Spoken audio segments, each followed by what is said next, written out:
Qeveria nuk ka një afat për të dërguar vakancën e kryetarit të Bashkisë së Rogozhinës në presidencë. Për Vizion Plus, ish kryetari Komisionit Qendror të Zgjedhjeve Kristaj Shkume i u referua rasteve të ndodhura më parë, ku bashkitë kanë qëndruar me kryetar të komanduar me vite, pa qenë nevoja e zgjedhjeve të pjesshme.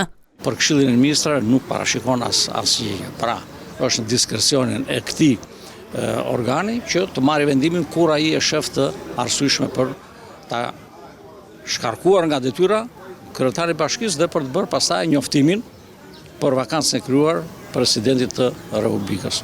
Ne kemi patur raste kur Këshilli i Ministrave nuk e ka ushtruar këtë të drejtë dhe detyrë që ka, që dhe që rrjedh nga Kushtetuta e vendit dhe ka mbetur në detyrë kryetari i parshëm, rasti i Shkodrës, kanë parasysh me vite të tëra.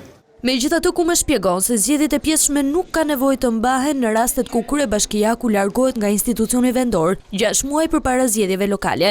Ligji për vendqeverisjen vendore parashikon vetëm rastin kur vakanca krijohet 6 muaj përpara ditës së zgjedhjeve, për të mos u bërë zgjedhje plotësuese për vakancën e krijuar, por në detyrë të qëndrojë deri në zgjedhjet e radhës apo të përgjithshme për organet e qeverisjes vendore, i komanduari nën kryetari i kësaj bashkie. Tashmë mbetet për t'u parë nëse qytetarët do t'i drejtojnë kutive të votimit, apo nëse Rogozhina do të mbetet me kryetar të komanduar deri pranverën e vitit tjetër.